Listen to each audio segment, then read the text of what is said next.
میں دور ہوں مجبور ہوں اے سید عالم، دیدار دکھاتے نہیں آواز سنا دو، دیدار دکھاتے نہیں آواز سنا دو۔ میں صورت یوسف کو نہیں چاہنے والا، میں صورت یوسف کو نہیں چاہنے والا، میں قیس کے مانند نہیں عاشق لیلا، میں قیس کے مانند نہیں عاشق لیلا، میں عاشق مولا ہوں میرا عشق دوانا، میں عاشق مولا ہوں میرا عشق دوانا، ای جملہ جہاں جس کی تجلی سے اجالا، ای جملہ جہاں جس کی تجلی سے اجالا۔ আল্লাহ পাকের দরবারে শুকর, ঐতিহ্যবাহী দ্বীনি শিক্ষা প্রতিষ্ঠান জামিয়া ইসলামিয়া ইব্রাহিমিয়া উজানি 2 দিনব্যাপী বার্ষিক সভার আজ প্রথম দিন। মোহতারাম সম্মানিত সভাপতি হযরত উলামায়ে কেরাম, বিভিন্ন দেশের অঞ্চল থেকে আগত আল্লাহ পাকের আশিকিন, জাকিরিন, শাকিরিন, মুহিব্বিন, মুরব্বিয়ান আযম, আল্লাহ পাকের দরবারে শুকর যে আল্লাহ আমাদেরকে কবুল করেছেন, এই বরকতি মজলিসে আসার মতো তৌফিক দান করেছেন। সকলেই মুহাব্বতে পড়ি আলহামদুলিল্লাহ। দরুদ ও সালাম সৈয়দুল মুরসালিন, রাহমাতুল লিল আলামিন, শফিউল মুজনিবিন, খাতামুন নবিয়্যিন, সৈয়দুস সাকালাইন, ইমামুল মুরসালিন হযরত মুহাম্মদুর রাসূলুল্লাহ সাল্লাল্লাহু আলাইহি ওয়া আলিহি ওয়াসাল্লামের উপর। সর্বোপরি শুকর যে আল্লাহ আমাদেরকে সুস্থ রেখেছেন এবং নেক আমলের এই ময়দান, পৃথিবীর শ্রেষ্ঠ ময়দান, আল্লাহ পাকের আশিকিন জাকিরিনদের ময়দানে আল্লাহ আমাদেরকে কবুল করেছেন। জমিনের মধ্যে কিছু জায়গা আছে যেখানে আসলে আল্লাহর প্রিয় বান্দাদের কিছুটা অনুভব হয় যে আল্লাহ আমাদেরকে কেন পাঠিয়েছেন, আমাদের যে আখেরাত আছে, কিয়ামত আছে, আল্লাহ আছে, এটার কিছু নমুনা অনুভব করা যায়। এই উজানি সেই নমুনার একটি জায়গা। কিছু কিছু জায়গা আছে মানুষ দুনিয়া পাওয়ার জন্য যায়, যে ওখানে গেলে দুনিয়া পাওয়া যাবে। আর উজানির মতো জায়গা, এখানেরই ফসল চরমনাই, চরমনাই উজানি থেকে আলাদা না। বরং আমি বলি, উজানির মাটিতে পাড়া দেওয়ার পরে আর চরমনাইয়ের পরিচয় চলবে না, সব উজানি। কি চরমনাইয়ের গোড়া কোথায়? উজানি।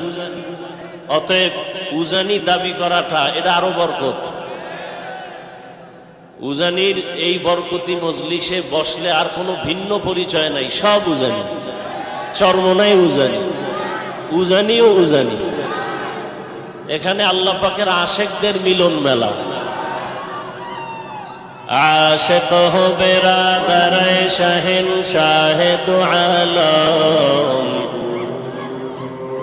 আশিক হো বেরাদারে শাহেনশাহ দু আলম, مشکو سے زیادہ مبارک جس کا پسینہ، مشکو سے زیادہ مبارک جس کا پسینہ، مومن جو فدا نقش کافی پائے نبی ہو، مومن جو فدا نقش کافی پائے نبی ہو زیر قدم آج بھی عالم کا خزینہ، ہو زیر قدم آج بھی عالم کا خزینہ، کر دل میں طرب ہو میرے آقا کا ملاقات، कर दिल में तरफ हो मेरे आका का जियारत एक आन में आई नबी दिखलाते मदीना एक आन में आई नबी दिखलाते मदीना এই জগৎটা তো আলাদা এখানে মানুষ গড়ার ফ্যাক্টরি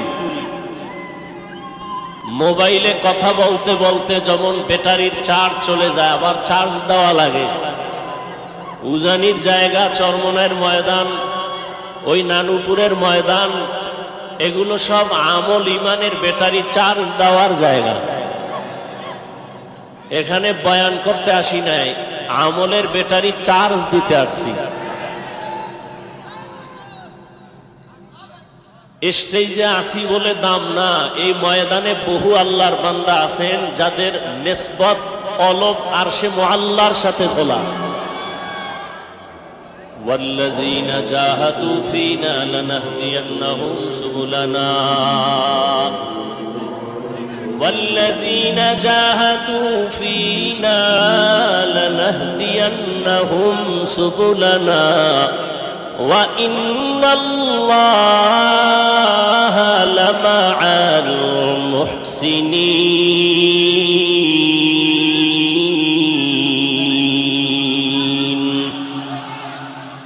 कलाम जिंदा कुरान हकीम हिकमत उला यज़ालसत कदीम जमीउल महफिल कुरान वालकीन तकासर अन्हु अफामुर रिजाली अल्लाह ताला बोलेन वल्लज़ीना जाहादू फीना যারা আমি আল্লাহকে পাওয়ার জন্য চেষ্টা করে চূড়ান্ত ভাবে লানাহদিয়ান্নাহুম সুবুলানা আমি আল্লাহ আমাকে পাওয়ার মতো আমার আশিকদের সামনে আমি বহু রাস্তা খুলে দেই বান্দা যেই রাস্তা দিয়ে ঢুকবে ওই রাস্তায় আমি আল্লাহর সাথে মোলাকাত হয়ে যাবে ওয়া ইন্নাল্লাহা লামাআল মুহসিনিন আল্লাহ বলেন আমি মুহসিন যারা তাদের বন্ধু হয়ে থাকি রহমতের নবী বলেন মান তাওয়াজা লিল্লাহ রাফাআহুল্লাহ যে বান্দা যে বান্দি নিজেকে বিনয়ী করে ছোট মনে করে চলবে আমি আল্লাহ তার মর্যাদা অনেক অনেক গুণ বাড়ায় দিব এই আয়াতের মাধ্যমে আল্লাহ পাক গোটা দুনিয়ার মানুষকে তার পরিচয় দিচ্ছেন মারেফত কি জিনিস আল্লাহ বুঝাইতেছেন আল্লাহর পরিচয় লাভের নাম মারেফত আল্লাহ তার পরিচয় দিতেছেন যারা চেষ্টা করবে আমাকে পাওয়ার জন্য তো আমি কে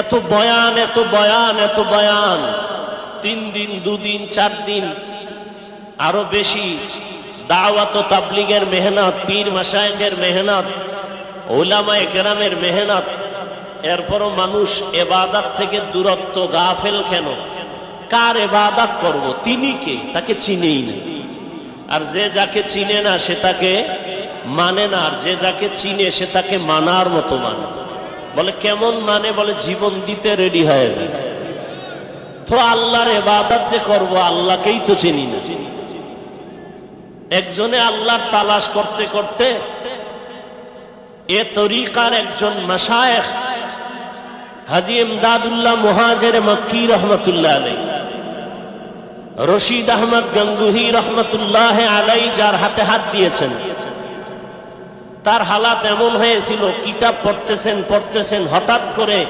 চিন্তায় পড়ে গেলেন এগুলো পড়লে কি হবে এগুলো পড়ে মালিকের সাথে মোলাকাত হয়ে যাবে আল্লাহকে চিনা যাবে মানে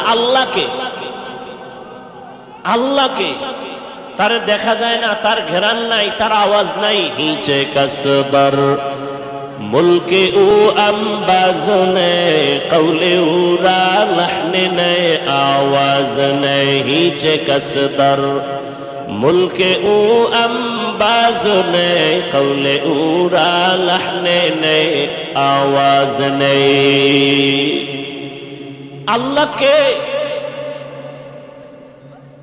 বহু আল্লাহর বান্দা আছে নামাজ পড়তে চায় না, অথচ এই ময়দানে সারা দেশে মুসলমান পরিচয় দেই। আপনিও মুসলমান, আমিও মুসলমান। আপনার কোরআন আমার কোরআন এক, হাদিস এক, কাবা এক, ধর্ম এক, অথচ আমি টুপি খুলতে চাই না। আর কিছু আল্লাহর আশিক বান্দা টুপি মাথায় দিতেই চায় না। আমি দাড়ি কাটতে লজ্জা পাই, আর কিছু মুসলমান নামদারি দাড়ি রাখতে লজ্জা পায়। আমি মসজিদে না ঢুকলে লজ্জা পাই, আল্লাহর বান্দা মসজিদে ঢুকতে গেলে লজ্জা পায়। আমার জীবন যাবে, নামাজ যাবে না, দাড়ি কাটা যাবে না।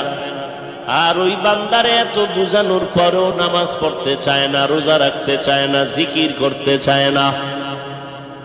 কারণ কি? আমি কেন নামাজ ছাড়তে চাই না, জীবন দিতে চাই। আর ওই বান্দা কেন নামাজ পড়তে চায় না, এর একমাত্র কারণ যার ইবাদত করবে তার সাথে সম্পর্ক নাই, পরিচয় নেই। এই সমস্ত ময়দান হলো আল্লাহর পরিচয় লাভের স্থান, মালিকের সাথে সম্পর্ক তৈরি করায় দেওয়া, আর কিছুই না। যখন বান্দা তার আসল মালিকরে চিনবে, তখন বান্দা দুনিয়ার সব পিছনে ফেলবে। খাইতে গেলেও চিন্তা করবে আমার মালিক, ঘুমের মধ্যে চিন্তা করবে আমার মালিক।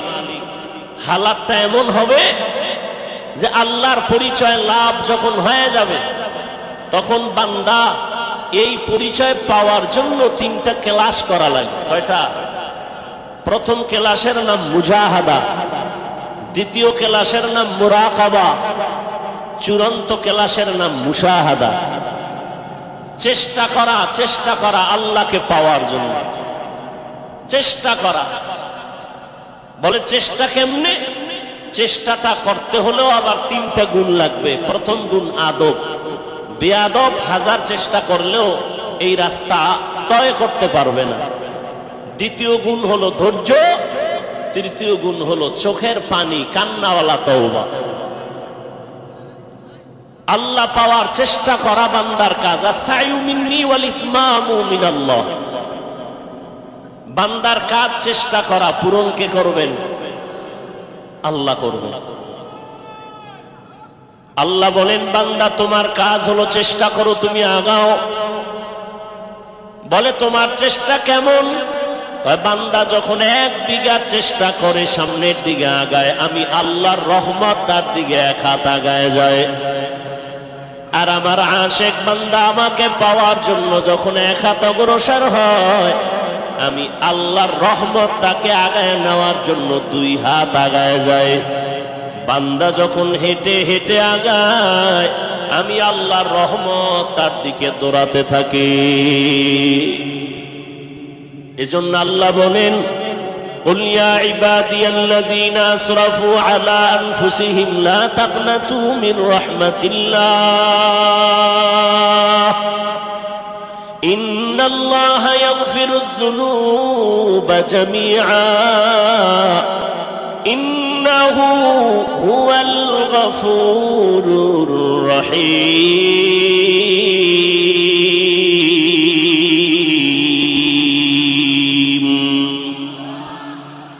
আল্লাহ তাআলা বলেন, রে গোলাম, আমাকে পাওয়ার জন্য তুমি চেষ্টা করো। বলে চেষ্টা লাইন মতো করবা, মন গড়া চেষ্টা করলে হবে না। আদবের সাথে দৌড়াও, উল্টা পাল্টা দৌড়ালে হবে না। বাজারে কুকুর দৌড়ায়, বাজারের এক মাথা থেকে ভিন্ন মাথা খালি দৌড়ায়, কুকুর দৌড়ায়, সারা দিন দৌড়াইয়াও কোথায় যায় না, জাগার কুকুর জাগায়। কারণটা কি? কুকুর বাঁকা হয়ে দৌড়ায়। যদি সোজা দৌড়াইতো বহু দূর গিয়ে আবার আসতে পারত। যেই মানুষটা আল্লাহ পাওয়ার জন্য উল্টা পথে দৌড়াবে, জীবন যাবে, আল্লাহর সাথে মোলাকাত হবে না। লাইন মতো যদি দৌড়াও, বান্দা তুমি এক পর্যায়ে গিয়া দেখবা আমার মালিকের কুদরতের ঘেরান তোমার নাকে পাওয়া যায়। হিচে কাসবার মুলকে উ আম্বাজনে, হিচে কাসবার মুলকে উ আম্বাজনে, কৌলে উরা লাহনে নেই আওয়াজ নেই। আল্লাহরে কই তালাশ করবা, কই আমার আল্লাহরে খুঁজবা? আল্লাহর তো কোনো আলাদা ঘর নাই, আল্লাহর তো রং নাই, আল্লাহর তো কোনো লাহান নাই, আল্লাহরে কই খুঁজবা? আল্লাহ এক আয়াতে বলেন ওয়াফি আনফুসিকুম আফালা তুবসিরুন।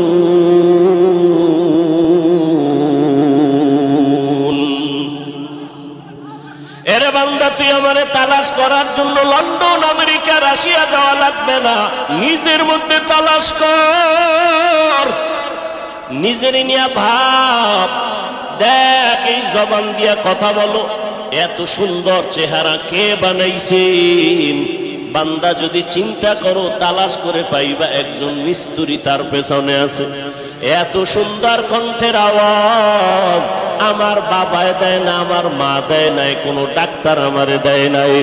এত সুন্দর আওয়াজ যিনি দিছেন তিনি হলেন আমার আল্লাহ। কণ্ঠ এত সুন্দর যিনি দিলেন সে আল্লাহ কত সুন্দর। এত সুন্দর চেহারা যিনি দিলেন তিনি আরো কত সুন্দর। ওই আল্লাহর পরিচয় নাও, নাকের মধ্যে ঘেরাম চলে আসবে। বান্দা নিজের নিয়ে ভাবো, এত সুন্দর চেহারা, এত সুন্দর আসমান তোমার আমার জন্য যিনি বানাইলেন তিনি আমার রব। ওই রবের মোলাকাতের জন্য দিলটা তৈরি করো। ওরে বান্দা, আমার আল্লাহর মোলাকাত যদি পাইতে চাও, ডাইরেক্ট না, এ জমিনে আল্লাহর পরিচয় লাভ করনেওয়ালা কিছু আল্লাহর গোলাম আছে যাদের সাথে আমার মাওলার মোহাব্বত আছে। ওই আল্লাহর মোহাব্বত যাদের সিনার মধ্যে আছে এরা আহলুল্লাহ, এরা আল্লাহর খাঁটি গোলাম। এদের চেহারা দিয়ে তাকাইলে আমার আল্লাহর কথা স্মরণ হয়। এরা আল্লাহর প্রিয় গোলাম, আহলুল্লাহ। এরা রাতারাতি আল্লাহকে পায় নাই, আল্লাহর পথে মুজাহাদা করতে করতে করতে করতে এক সময় আল্লাহর মোহাব্বত তার সিনার মধ্যে চলে আসছে। এরে আল্লাহর বান্দা, থানার ভেতরে একটা আসামি অপরাধী পুলিশে নিয়া বেতের বাড়ি দিতেছে, আসামির কোনো চোখে পানি নাই, শুধু চিল্লায়। অথচ এই প্যান্ডেল এমন কোন প্যান্ডেল যেখানে বসা মাত্র মানুষের চোখের পানিগুলো পড়ে যায়, মানুষের শুধু কান্নার আওয়াজ। এরে থানায় আসামি নিয়ে পুলিশে মারে, কাঁদে না। আর এই ময়দানে আল্লাহর ওলিরা বয়ান করে আর মানুষের চোখে পানি, পাগলের মতো চিল্লায় আর কান্না করে। কেন? এরে তো কেউ বেতের বাড়ি দেয় না, এরে তো কেউ মারে নাই, এরপর উজানির মাঠে বসলে কেন কান্নার আওয়াজ? এই মানুষগুলো কেন কাঁদে? ওরে না মারার পরেও কেন কান্না করে? আসলে কারণ হইল কেউ সন্তান হারায় কান্না করে, আমি আমার সন্তানের পাই নাই। কেউ মা হারায় কাঁদে, আমার মা নাই। কেউ বাবা হারায় কাঁদে, আমার বাবা নাই। আর উজানির মাঠের মানুষগুলো মা হারাইয়া কাঁদে না, উজানির মাঠের মানুষগুলো ছেলে হারাইয়া কাঁদে না, উজানির ময়দানের মানুষগুলো সন্তান হারা বাবা হারায় কাঁদে না। উজানির মানুষ আইসা দেখে আমার মালিকের আমি পাইলাম না। উজানির ময়দানে আসার পরে এত মানুষের ভেতরে কেন কান্না? ওরে ওরা তালাশ করে আমার মালিক, আমার মালিকের তো আমি এখনো পাইলাম না। ওই মালিকের মোলাকাত কোথায় গেলে পাবো? পাগলের মতো হয়ে যায়। এখানে আসার পরে অন্তরের হালাত পরিবর্তন হয়ে যায়, এমন একটা হালাত তৈরি হয়। এরপরে এখান থেকে যখন যায় অন্তরের মধ্যে শুধু ভাবনা, আমার মাওলায় কই, আমার মালিকের চিনলাম না। আমি আমার ছেলে চিনলাম, মেয়ে চিনলাম, বাড়ি চিনলাম, গাড়ি চিনলাম, টাকা চিনলাম, ক্ষমতা চিনলাম, ওরে দুনিয়াতে যে টাকা চিনছে সে টাকার পাগল, যে বাড়ি চিনল সে বাড়ির পাগল, যে মা চিনল সে মায়ের পাগল, যে বাবারে চিনল সে বাবার জন্য পাগল, যে ক্ষমতা চিনল সে ক্ষমতার জন্য পাগল। আর যেই বান্দা বান্দি একবার আমার মাওলার পরিচয় পাবে, ওই বান্দা আমার মাওলার পাগল না হইয়া পারবে না। ওই বান্দা খানা খাইতেও গেলে তালাশ করবে আমার মাওলা, ওই বান্দা ঘুমাইতে গেলেও তালাশ করবে আমার মালিক। আমার মালিকের আমি রাজি করতে পারলাম কিনা খাইতে গেল তার চিন্তা। আল্লাহ পাক বলে, বান্দা এমন একটা হালাত যখন তোমার অন্তরে তৈরি হবে, আমি আল্লাহ কুদরতের দরজা তোমার জন্য খুলে দিয়া আমি আল্লাহ তখন দেখার একটা রাস্তা খুলবো। যদিও আমাকে সরাসরি দেখতে পারবা না, তবে আমি মাওলার কুদরতের ঘেরান তোমার নাকে এসে লেগে যাবে। या इलाही मुझसे मुझको दूर कर, ताके देखो मुझ में तुझको एक नजर। या इलाही तू मेरा माबूद है, या इलाही तू मेरा माशूक है। আল্লাহর পরিচয় লাভের জন্যই ময়দান। আল্লাহ পাক বলেন, যারা চেষ্টা করার মতো করবে আমি আল্লাহ তার জন্য রাস্তা খুলে দিব। আল্লাহর বান্দা জীবন ভর গুনাহ করে করে করে করে জীবনটা নষ্ট করে ফেললো। আল্লাহর বান্দা একদিন চিন্তায় পড়ে গেল, আমার জীবন তো এভাবে যাবে না, একদিন তো আমার মরণ হবে, কবরে আমি একা পড়ে থাকবো। ওই অন্ধকার কবরে মা যাবে না, বাবা যাবে না, ভাই যাবে না, কেউ যাবে না। ওই পরকাল জিন্দেগির জন্য আমার কি অর্জন আমি করলাম? ওরে আল্লাহ পাক রব্বুল আলামিন বলে, বান্দা যখন তুমি চেষ্টা করবা, ভাবতে থাকবা, তখন তোমার রাস্তা আস্তে আস্তে ক্লিয়ার হয়ে যাবে। বান্দা ভাবতে ভাবতে এমন একটা হালাত তৈরি হয়। আমি মাঝে মাঝে বলি, মানুষ যখন পানির মধ্যে ডুব দেয়, পানিতে যখন ডুব দিয়া নিচে যায়, বান্দার হালাত এমন হয়, ডানেও দেখে পানি, বামেও পানি, সামনেও পানি, পেছনেও পানি। আল্লাহর যারা খাটিয়া আসে আমার মাওলাকে তালাশ করতে করতে করতে করতে এমন এক ভাবনার সাগরে ডুব দেয়। ওই আশিক বান্দা তখন এমন হালাত ডাইনেও দেখে আমার মালিকের কুদরতের ঘেরান। ওই বান্দা যেদিকেই থাকে আমার মালিকের কুদরতের ঘেরান। আল্লাহ পাক বলেন, ফাআইনামা তুওয়াল্লু ফাসাম্মা ওয়াজহুল্লাহ। এরে বান্দা তুই যেদিকেই তাকাও সেদিকেই তো আমি মালিক। আমি মালিকের ফাঁকি দিয়া কোথাও পালানোর কোনো জায়গা নাই। ওরে আমার মাওলার আদালত বড় কঠিন।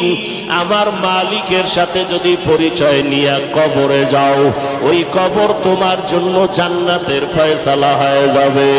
আর যদি মালিকের সাথে সম্পর্ক না নিয়া হাসরের ময়দানে দাঁড়াও, ওই হাসরের ময়দানটা হবে জাহান্নামের টুকরা। আল্লাহ পাক রব্বুল আলামিন বলবেন, ওয়ামতাজুল ইয়াউমা আইয়ুহাল মুজরিমুন। ওরে আমি মাওলার সাথে যাদের সম্পর্ক নাই, তোমরা আলাদা হয়ে যাও। ওরে আমার সাথে সম্পর্কের জন্য তুজানির ময়দানে আশিকদের এক মেলা। ওরে আমার সাথে সম্পর্ক তৈরি করার জন্য উলামায়ে কেরাম কত পীর মাশায়েখরা চেষ্টা করলো। আমার সাথে পরিচয় না নিয়ে হাসরের ময়দানে দাঁড়াইছো। আজ আমি আল্লাহর সাথে তোমার ভালো কোনো আচরণ হবে না। রহমতের নবী নামাজ পড়িয়া এসা পরে আম্মা জান আয়েশার হুজরায় ঘুমায় গেলেন। হঠাৎ করে সুরে কান্নার আওয়াজ। মসজিদে নববীর মধ্যে যেন কে কান্না করতেছেন। রহমতের নবী উঠিয়া বের হয়ে দেখে মসজিদের মধ্যে রাতের গভীরে কে কান্না করে দেখে, জান্নাতি সাহাবী আবু বকর দাঁড়ায় দাঁড়ায় কাঁদেন। মায়ার নবী ডাক দিয়া বলে, আবু বকর, গভীর মদিনাতে মসজিদে নববীতে কেন নামাজে দাঁড়ায়া কাঁদেন? আবু বকর বলেন, ইয়া রাসূলুল্লাহ, আল্লাহর আদালতে কেমনে যে দাঁড়াইয়া হিসাব দিব? ওই মালিকের পরিচয় তো আমি এখনো পাই নাই। আমার মালিকের পরিচয় না নিয়ে যদি হাসরের ময়দানে দাঁড়াই, ওই হাসরের ময়দানে জাহান্নামের আগুনের গরম, অন্যদিকে সূর্যের গরম সহ্য করা সম্ভব হবে না। আল্লাহ তাআলা রাগান্বিত আওয়াজ দিয়া বলবেন, লিমানিল মুলকুল ইয়াউম লিল্লাহিল ওয়াহিদিল কাহ্হার। আল্লাহ বলবেন, আজ দিনের রাজত্ব কার? ও রাজা বাদশারা, ও অহংকারীরা, আলেম ওলামারা পায়ে ধরে ধরে বুঝায়, নামাজ পড়ো, পর্দা করো, হালাল খাও। অহংকারী ভাব নিয়ে বলো, নামাজ পড়ার দরকার নাই, রোজা রাখো না, পর্দা করো না। ওরে আমার আম্মা জান আয়েশার ঘরে বসে কান্না করেন। আম্মা জান আয়েশা জিজ্ঞাসা করেন, ইয়া রাসূলুল্লাহ, আমার ঘরে বসে আপনি কান্না করেন কেন? কোনো বেয়াদবি হলো নাকি? আম্মা জান আয়েশার জবাবে নবী বলেন, ও আয়েশা, আমি মাঝে মাঝে বেশি কান্না করি দুইটা কথা যখন আমার মনে হয়। এক নম্বরে, ও আয়েশা, আমার জীবন ছিল একটা দুঃখের সময়ের জীবন। তুমি তখন দুনিয়ায় ছিলে না রে আয়েশা। এমন একটা সময় ছিল দুনিয়াতে আসি আমি বাবা বলে ডাক দিতে পারি নাই। 6 বছরে আমি আব্বা হারাইয়া বড় ইয়তীম। তায়েফের ময়দানে আমাকে পাথর মেরে রক্ত ঝরায়। ওরে আমার তখন দানেও কেউ নাই, আমার আপনজনেরা দুশমন পথে কাটা দেয়। আমাকে মারার জন্য কত ষড়যন্ত্র করলো। ওই সময় আমার কেউ নাই। ওই সময় আমার একজন আপন সঙ্গিনী ছিল খাদিজা, আরবের বড় ধনী, সব সম্পদ আমাকে দান করে দিয়েছিল। আমি দিনের দাওয়াত দিয়া যত রাতে ঘরে আসতাম, খাদিজা দরজা খুলি অপেক্ষা করত, একটা সেকেন্ডের জন্য ঘুমায় না। ওই খাদিজার কথা যখন আমার মনে পড়ে, আমি চোখের পানি ধরে রাখতে পারি না। আমার বংশের দুশমনেরা 3টা বছর শিয়াবে আবু তালিবে আমাকে গৃহবন্দী করে রেখেছে। পানি দেয় না, খানা দেয় না। আমি মোহাম্মদ গাছের পাতা চাবাইয়া চাবাইয়া খাইয়া পেটের ক্ষুধা নিবারণ করেছি। আমার খানা নাই, পাতা চাবায়া চাবায়া খাই। ওই খাদিজা আমার সাথে হাজির, খানা বন্ধ করে আমার সাথে আসিয়া ওই গাছের পাতা চাবায়া চাবায়া খাইতো। ওই খাদিজার কথা যখন মনে পড়ে, আমি চোখের পানি ধরে রাখতে পারি না। আর আমার মাঝে মাঝে কান্না, কিয়ামতের কথা যখন আমার মনে পড়িয়া যায়, আমি চোখের পানি ধরে রাখতে পারি না। কিয়ামতের ময়দান এত ভয়ঙ্কর হবে, ওই ময়দানটা নারী আর পুরুষ সব উলঙ্গ দাঁড়াবে। আমার আল্লাহর আদালত বড় গরম হয়ে যাবে। জাহান্নামের আগুনের আওয়াজ, জাহান্নাম চিল্লাইবে আর বলবে, আল্লাহ নাফরমান গুলো কই? বেনামাজি গুনাহগার গুলো আমার পেটে দাও। ওরে সূর্যের গরমে জমিনটা তামা হয়ে যাবে। ওই সময় আমার উম্মতের কি উপায় হবে? সমস্ত নবীরা কাঁদবেন, তাদের নিজের জন্য উম্মতের কথা ভুলিয়া যাবেন। উম্মতেরা পাগলের মতো ঘুরতে ঘুরতে এক পর্যায়ে আমি মুহাম্মদের তালাশ করবে। আম্মা জান আয়েশা রাদিয়াল্লাহু আনহা বলেন, নবী আপনাকে কোথায় পাওয়া যাবে?